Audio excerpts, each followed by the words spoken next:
নমস্কার বন্ধুরা, পারস দিচ্ছে ব্লগে আপনাদের স্বাগত। আজকে আপনাদেরকে দেখাবো পিটুনিয়া গাছের প্রতিস্থাপন ও পরিচর্যা। এখানে আমি তো নার্সারি থেকে চারাগুলো নিয়ে এসেছিলাম, তো অনেকটাই বড় হয়ে গেছে। এরপর এটাকে অন্য জায়গায় প্রতিস্থাপন করতে হবে। অল্প সময়ে খুব সহজে প্রচুর ফুল পাবেন, এর জন্য কিছু টিপস রয়েছে। আমি এই ঝুড়ির মধ্যে করেই এই পিটুনিয়া গাছগুলোকে প্রতিস্থাপন করি। এই ঝুড়িতে খুব ভালো ফুল হয়, আর এর শিকড়গুলো গভীর অবধি যায় না। আমি এই গাছগুলোকে সবসময় ঝুড়িতেই করি। আপনারা যদি চান তো টবের মধ্যেও, ফ্ল্যাট টবগুলো আছে ওর মধ্যেও করতে পারেন, তো ওতেও ভালো হয়। কিন্তু আমি এই ঝুড়ির মধ্যে করে ভালো ফল পাই। আপনাদের সাথে তো পরে আমি শেয়ার করবো এই ফুল হলে কিরকম কি হয়। তো আমি শুরু করছি। আমি এই ঝুড়ির মধ্যে প্লাস্টিক কেটে কেটে দিয়ে নিয়েছি গোল করে, যাতে মাটিগুলো ঝুড়ির পাশ থেকে বেরিয়ে না যায়। আর মাটি আমার তৈরিই রয়েছে, তো আমি মাটিটা দিয়ে দিচ্ছি। মাটি আগে থাকতেই রেডি করে রেখেছি, আপনাদের আগেও বলেছি। আমি 15 দিন আগে থাকতেই মাটিটা রেডি করে রেখেছি।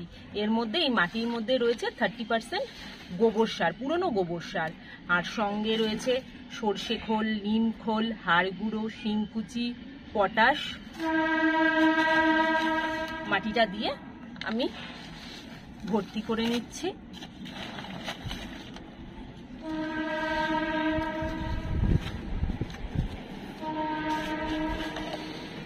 আর বেশি দেব না মাটি, তাহলে বাইরে থেকে বেরিয়ে যাবে।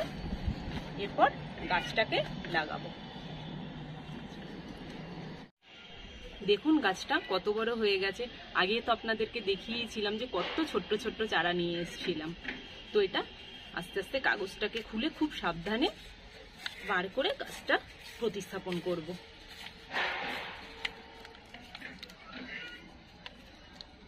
দেখুন শিকড় পুরো ভরে গেছে।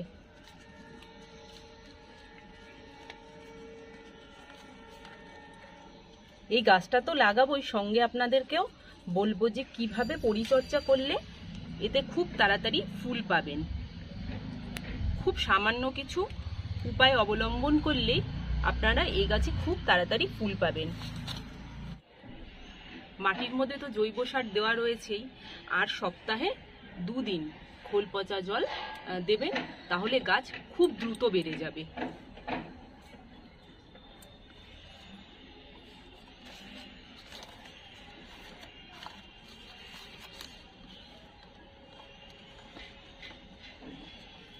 খুব অল্প মাটি লাগে এই ঝুড়িতে, খুব বেশি মাটি লাগে না।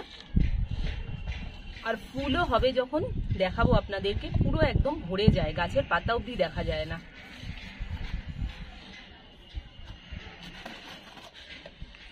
এই গাছটা বসানো হয়ে গেছে, আমি আস্তে আস্তে হাত দিয়ে সাইডটা চেপে দেব। আর এই একই পদ্ধতিতেই এই 8খানা গাছ রয়েছে, এই 8খানা গাছও বসিয়ে নেব। দেখুন আমি সমস্ত ঝুড়িগুলো মাটি ভর্তি করে রেডি করে নিয়েছি। এরপর গাছগুলো একে একে করে বসিয়ে দেব।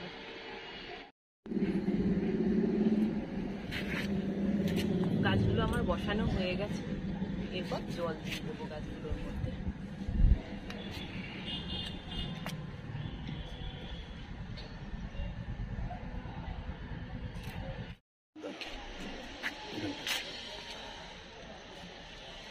গাছগুলো তো আমার বসানো হয়েই গেছে, এরপর গাছগুলোকে ভালোভাবে আমি জল দিয়ে দেবো।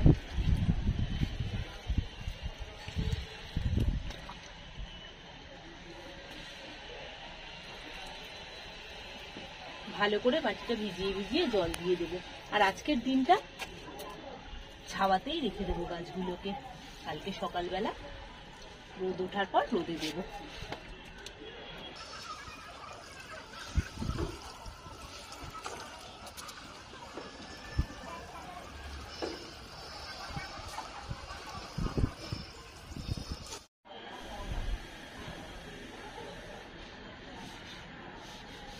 দেখুন বন্ধুরা, আমি সমস্ত গাছগুলোকে পুরো ভিজিয়ে ভিজিয়ে জল দিয়ে দিয়েছি। আমার এই ভিডিওটা যদি আপনাদের ভালো লাগে তবে অবশ্যই একটা লাইক করবেন, সঙ্গে চ্যানেলটা সাবস্ক্রাইব করে দেবেন। দেখা হচ্ছে পরবর্তী কোনো ভিডিওতে।